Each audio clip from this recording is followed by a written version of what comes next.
So we're out the other side. Now I'm going to carry on that conversation that we've just been having, Sylvia, because as I just mentioned, I have come back from abroad. I arrived at 2 a.m. this morning, and I came back from Poland, of all places. And it was in the minus figures. And you've just told me that Hong Kong is 28 degrees. The hottest day in December. My God.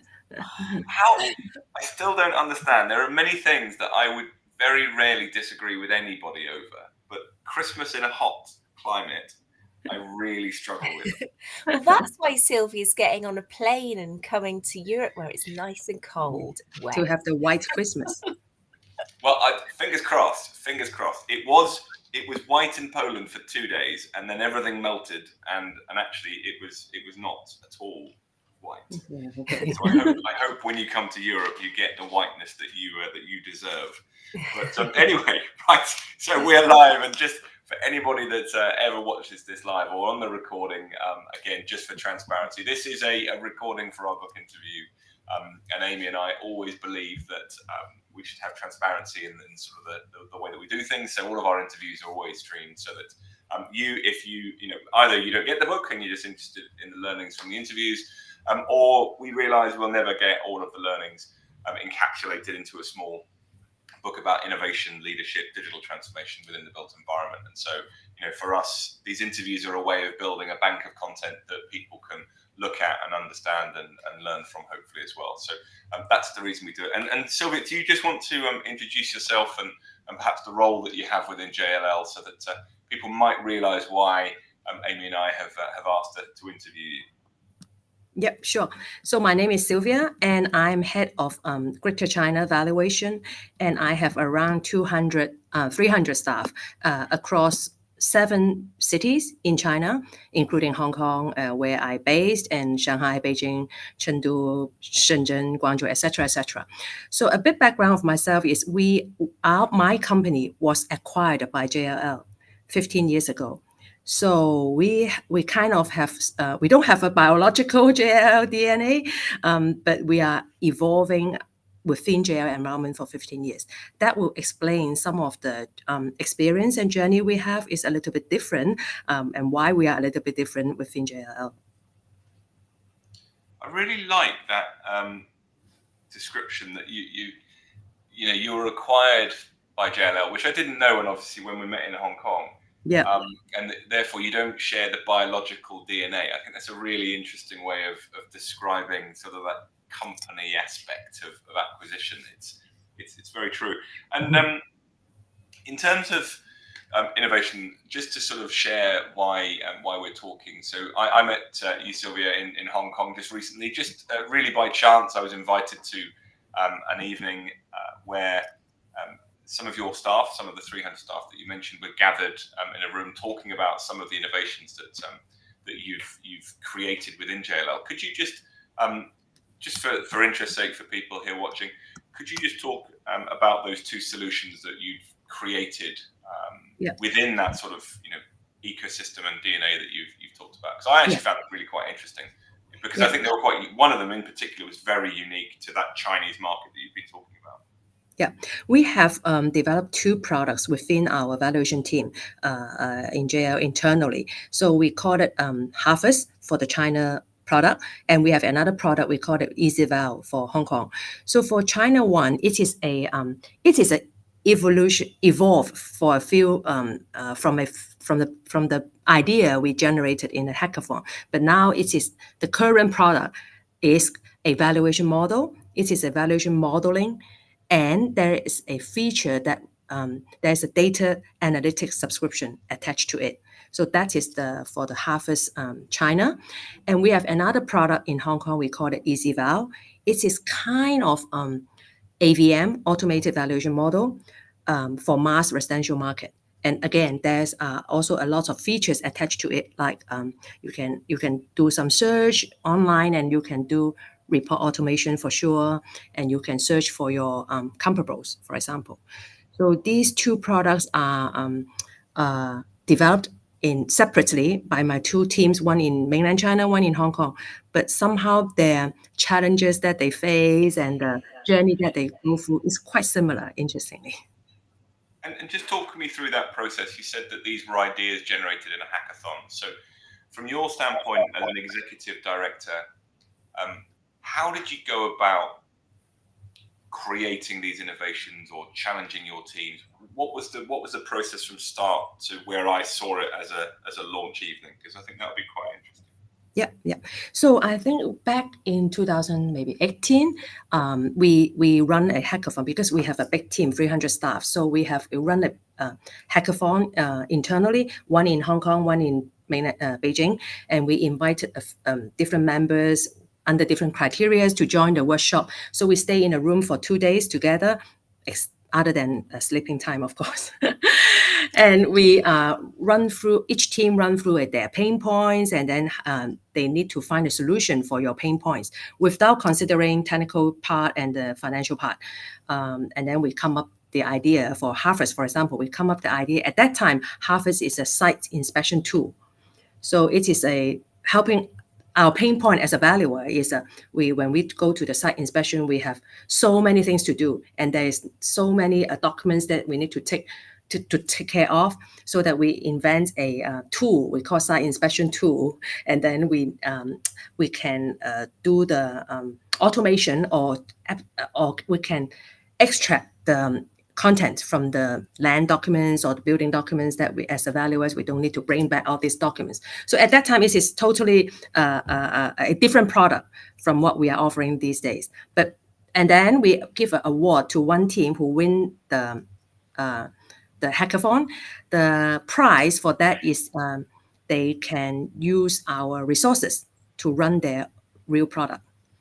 So the team, again, the winning team, they at the beginning they are very excited about it, and then they continue the project, and then for sure some members leave the team, not leave JLL, for example, but they may find it is not what they want. They just want to have some idea. They don't want to make it happen. And then some new members come in, and then things evolve, and we have some prototype to sell to the clients, and the clients, some clients like it, some clients doesn't like it. So it comes to the journey to where we are.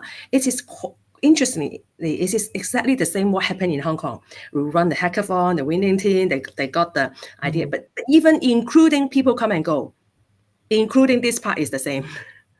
It sounds really. I love your hackathon ideas, and I'm really glad people are allowed to sleep in the middle of the 2 days. That's good. I have a question about the process. So it's interesting that you specifically talk about bringing everyone into a room to create these ideas. What's important from your perspective about people being together during that process, rather than doing it virtually? Yeah, because everyone will claim they have a full-time job. So if we are not forcing people to stay in a room, they will be on their computer, on their phone, or doing good thing for the company. But you just cannot make them focus for more than a goldfish. Yeah, it's an interesting one, an interesting dilemma in terms of innovation in organizations, isn't it? Because there are very few people who actually have innovation in their role, in their job description. And yet it really has to be something that everybody in an organization thinks about, from maybe in a small way, maybe in a big way. And so actually making these explicit events, therefore, innovation, it seems like a really good idea. And did you get a sense of how people responded to it? Did they enjoy it? Did they enjoy the process? What did they get out of it? Yeah, I think when we first run it, we highlight for the team from day one that innovation is not about something like technology breakthrough. You need to invent the bulb. It is just maybe a twist on something. You just need to fix your pain point, maybe just a twist on the modeling, or just a twist on the process even. So just make them think, don't assume you are a technological digital person that you need to do coding. So this is something irrelevant. This is more on an ideation. So people are more relaxed after this introduction, because everyone has pain points need to be solved. So just focusing on what pain points you have, and then the next day is finding the solution, and then without considering technology or financial. It's easy, right? So I can solve with abundant resources. So seems more ideas can come out without this boundary. Yeah. So, and I think in some ways, the way we talk about innovation has lost its way a little bit. And I think you've really summarized it so well that, we talk about innovation as big technological advancements, but actually the smaller incremental innovations are just as fundamental to an organization moving forward and staying relevant as the really big stuff. And giving everybody a space to be involved in that sounds to me like a really good idea, a good way forward. We also make one interesting thing. I can send you the photograph afterwards. Is we also invite one of our secretary who are good at drawing to draw the ideas we create in one art work, so that everyone just feel so happy and excited about this artwork. This is part of their work. Yeah, it brings it to life a little bit. That's really nice. Just some quick questions, Sylvia. How many people were in the hackathon? How many people were involved? In Hong Kong, we have around 12. In China, we have 20. Okay. So I'm going to do some quick fire questions. So how many people were involved? So 20 people and 12 people. And then you created all of these ideas, which you created the artwork from, which, by the way, I think sounds fantastic. How many teams were created? Or was that just one? It was one team of 20 people, one team of 12 people? And no, we have for 20 people session, we have 5 teams. So so you need to win over the other teams.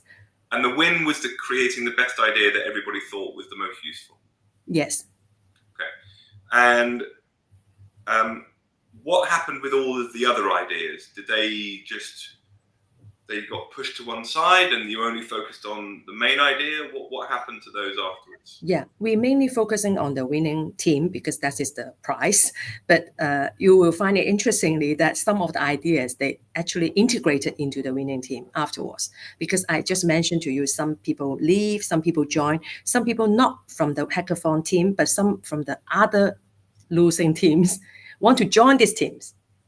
So they also bring their original ideas to the teams to make, because we are all we are all from valuation department. We share the same pain actually. So so it come quite naturally that some of the ideas can be brought to the winning team afterwards. And in terms of sort of time frame, how long between the original hackathon and the product going into and I know you talked about MVP beforehand because your team got to that point. How long between the idea and the MVP and then to where I saw it? I think to MVP is about 18 months, I may say. Yeah, but in this 18 months, we also create different milestones to make everyone more engaged, because if 18 months just waiting for something perfect, it is not what we want. We want something fast but not perfect. So maybe it is suitable in China market mainly. I don't know, but China market, the user is ready to try half ready products. So it makes us so we don't need to wait until perfect. My point is, so we have some half ready product to demonstrate to the market, and the client even willing to pay for our half ready product, which make our team more engaged and excited to move on. So that's our plan, and also it matched the local environment. I'm not sure in other parts of the world whether they can accept a half ready products and pay for it. Yeah, no, of course. And just 2 final quick ones, Amy, just for me on that one.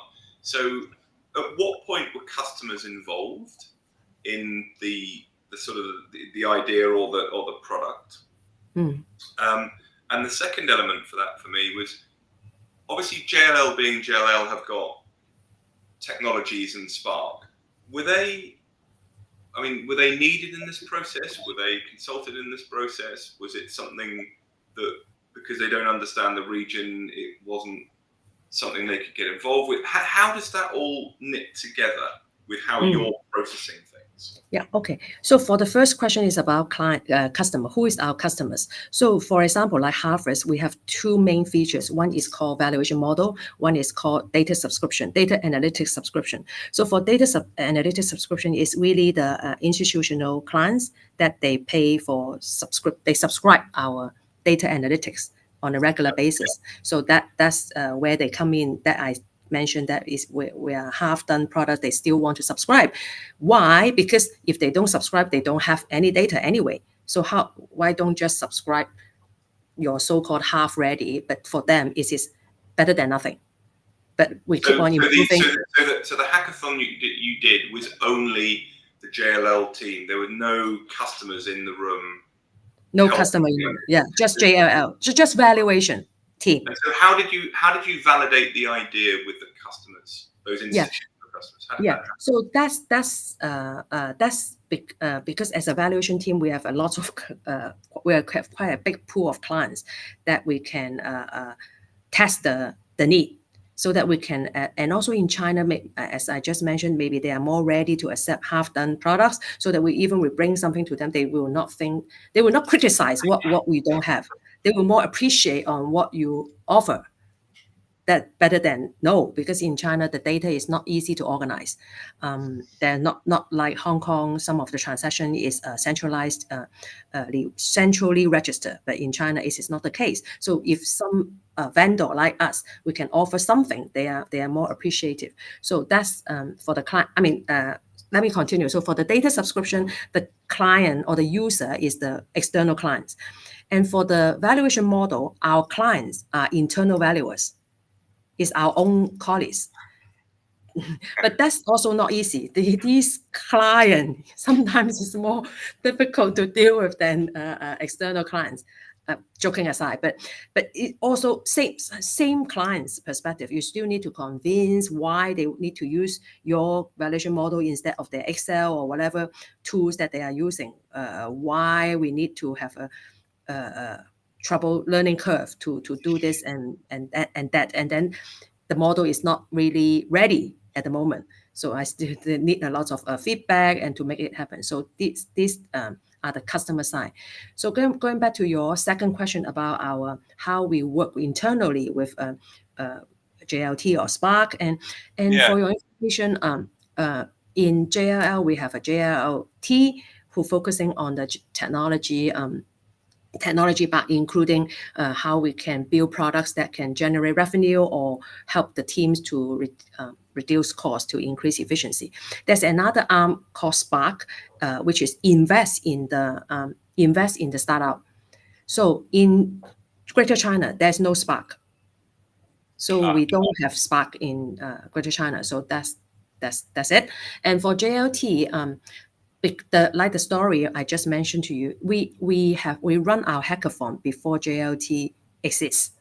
So so it is we run it's quite different from the other departments somehow. And also, just like the first introduction I mentioned, maybe we are more entrepreneurial than other teams, in good way and bad way. Just different way, so that we work with JLT a little bit different from the other teams, because we have the idea, we have the MVP already, and then we have a clients paying for our products. So JLT in this area, in my these two products area, they are more giving us the support rather than like some of the products they direct. Yeah, they are more in a direct position. But for our products, because of all this background I just mentioned, they are more on the supporting role to help us to make it successful. Can I ask a question about your entrepreneurial team? So when you're recruiting for your teams, what kinds of skills are you looking for? What do you find works really well in terms of creating an entrepreneurial team? Yeah, we don't particularly recruit technology people, because we are a valuation team.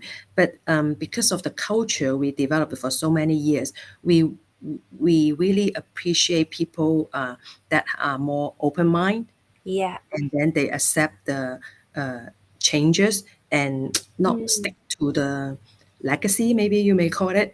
Yeah. Legacy is a history. You need to create new legacy Yeah. I mean, on a daily basis. So Yeah. maybe so that our if you are not aware, most of the valuers or valuation team members are very traditional and Mm. conservative somehow. Mm. And I mean, our team, as mentioned at the beginning, that we are acquired by JL. So our team from day one, we are not like a valuer. We are more on creating a business opportunity rather than waiting for someone to ask you to issue a valuation report and give a chop. Yeah. And this be because of our original company culture, maybe also about our offerings. Because what we are offering is not just property valuation. We are also offering business valuation, but I don't want to complicate it too much here. It is about a business valuation about how much YouTube worth, for example, how much JLL worth. So this offering give us a bit more exposure, Mm. more industries and more sectors and more trend in the finance sector, and also allow us to recruit more diverse people as well. We don't need we are not just recruiting surveyors, we are also recruiting financial analysts, CPA. So these everything making us a little bit different, Mm. more entrepreneur type. So that kind of open-mindedness, the ability to see around the corner a little bit. So we're not focusing on legacy, what we've always done. We're looking for what we might do differently in the future. Yeah, they sound like great skills. Yeah. And sometimes we mention future value. I remember we mentioned it 10 years ago somewhere in a forum. Everyone just so scared. Valuation can be a past, cannot be future. But we find that the client, what they need is not a valuation in a past date. They need a valuation for a future date so that they can make a informed Mm. decision. I mean, better decision. Yeah, yeah. With that, when you said about valuation, not being the future, it's in the past, and that speaks to me of an attitude that the broader built environment has towards innovation and the threat that it has and everything like that. How do you feel? Well, what do you feel the attitude is towards innovation, in particular, innovative leadership within the built environment? What's your feelings about it broadly? And then, do you feel that the Chinese or the Greater China area has a different attitude to innovation than the rest of the world in your experience? So I suppose two questions in one. Yeah. So I'm not sure whether I read the question correctly. If not, you let me know. But I'm just thinking in terms of real estate sector as a whole, not JLL particularly, but as a whole. I think there are, I think there are really too many legacy. I think the margin is okay. So in the past, at least, that no one, not really urgent to change, and also about the as I mentioned, that the professional real estate professional somehow is more conservative because more conservative. So this is making the change management is more difficult, and there's no urgency because of this legacy. There's no urgency, and there is also not much disruption when compared to fintech, for example. So again, that also create not much urgency. So what we are thinking is ourselves is thinking we want to be the first mover, and I'm sure once there's a first mover, people will react. Yeah. It's true, isn't it, that almost always innovation is driven by some urgent need, and actually great innovative companies don't do that. They are preempting. They're not always reacting. How do you create? Sorry, Amy, just Yeah. about the urgency thing, because I think it's an important element. Hmm. why doesn't the industry have any urgency? Why are we happy with legacy? Yeah, but maybe because the margin is okay so far, and there's no disruptor yet that they can see. That may be the one of the reasons, and also just an example, like when maybe that may go to your second question, is in China. I'm just thinking. Whenever we go to Shenzhen during weekend, you can see their technology adoption is much higher than Hong Kong, for example. But when it comes to prop tech, I can also show you the statistics after this call. Is their prop tech pace is far below the fintech.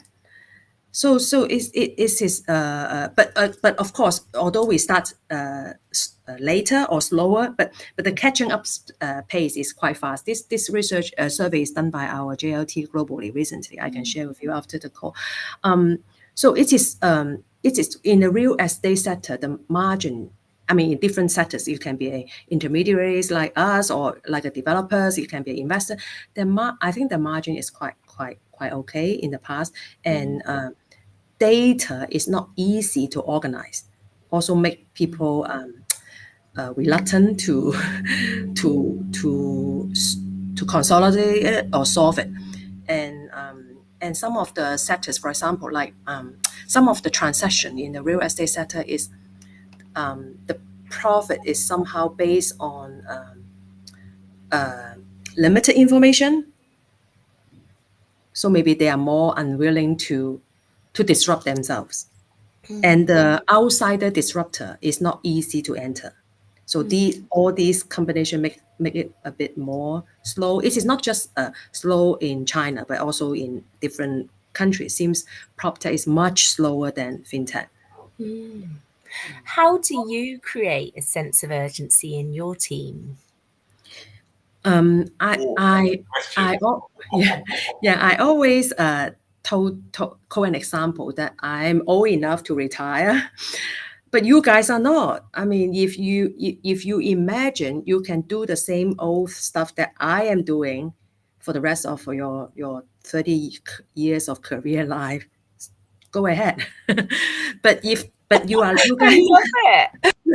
but you guys are lucky that the company is willing to invest in something for the future, which is for your own good, and you rather on the driving seats to disrupt yourself rather than be disrupted and then react and then no direction what to do. I think it's great advice. I mean, it's really uncomfortable position to be in, to suddenly have to innovate right now or next week. You know, you don't want to be in that position. But and also we also want always have a culture. We call it protect the wild card. That someone who do something a little bit different or strange or new, we always have a culture to protect it rather than find it, because you're so easy to criticize new thing, right? Yeah. And it sounds from in psychology terms, we call that psychological safety. So you're creating a sense of psychological safety where everyone can speak with candor and challenge and sort of, you know, shake up the status quo a little bit. Absolutely fundamental to innovation and growth. And celebrate the failure. Yeah.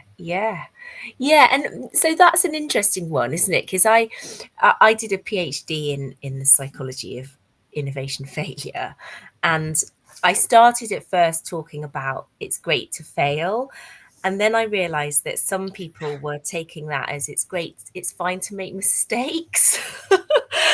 And I had to backtrack and change my language a little bit to say, no, it's not okay to make random mistakes because you didn't try hard enough, but it is normal to experience failures in the course of an innovation. So to fail in the pursuit of something better is normal, and everybody should protect you when that happens. James looks really skeptical. I'm trying to process it, if I might. Well, we should talk more, Amy. I just finished my master course in KCL, King's College. Oh, great. Master of Psychology and Neuroscience. Oh, amazing. You see, this is why you're nailing all the entrepreneurial skills stuff in your team. That's brilliant. We should talk more. We should talk more. Yeah, I just finished it I'm during intrigued. COVID time. Why did you take that, Sylvia? Just because you just felt like Yeah. doing a master's as well? Yeah. I'm just inspired by my daughter when she applied for the uni. So she applied for the psychology as a subject. So I'm just thinking, wow, because I'm studying business and my son is studying business. So I'm thinking, why you study psychology? Then I remember, I tried to take the psychology as a minor in my college time, but I then dropped it because it's too difficult to get a high grade. And also it's too difficult to get a job. so she reminded my childhood interest somehow. So I just take it during COVID time because we cannot travel and we cannot go to anywhere. So using nighttime to do that is an online course, but they usually provide not provide online course, but because of COVID time. So yeah, it's a great experience. Yeah, and also yeah, I'm finding pure psychology is too common sense. So adding a neuroscience seems more fancy. Neuroscience is there's lots to learn from neuroscience. Yeah, I love that combination. Well, I'm gonna conclude some of our discussions here with a few questions, Amy, which I think are probably very, very Amy questions. Great, let's go. Because I think there's some interesting angles. So, from a JLL perspective and a Greater China JLL, not everything else, how you've got 300 employees. You've obviously got some which are very engaged in your innovation elements. How do you keep them engaged in your sort of innovation philosophy? How do you keep them? How do you keep them engaged? Yeah. Sorry, my brain's not working very well. I've just realised I'm quite We tired. need to see a psychologist. Yeah. So I think it's really a good question. I'm always remind myself as well, because some are good at something, some are not good at something, or some are not interested in something. So I think we create a culture that we need to appreciate those who raise up their hands to do something new, take some risk for us as a whole, as a group. So I always remind the team. So these wildcards, they are taking a risk to help us in the future.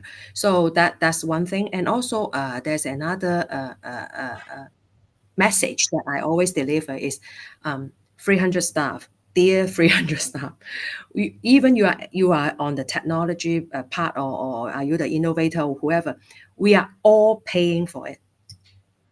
So we are investing in it by the company. It is investing by us as a team, as a whole. So we better make it work. If you don't use it, you will still need to pay for it. So you better use it, and also I also welcome complaint, or you can call it feedback, because we need that in order to improve our products. So if you don't use it, you are just wasting this investment, and you pay for it. I mean, every members are paying for it, because when we come to the P&L, this is all come from your business line at the end of the day. So I'm very transparent to the team that this type of message, so that everyone will find way to utilize it, or to an extreme scenario. If it doesn't work, just tell us.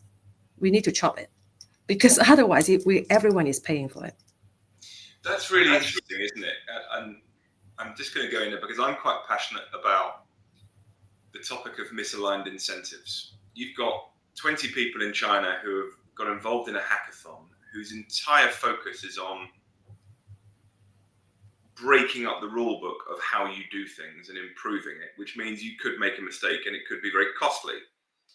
And they are, generally in general business, the people involved in innovation are at complete contradiction in terms of bonuses, incentives, than the people who are doing the general day-to-day business of every single day. And they're at conflict with each other, because this team want everything to be stable so that their end of year reports, bonuses, incentives, or just praise is looking for stability, and you've got this team who are saying, no, challenge, and if you do well, you'll get incentivized.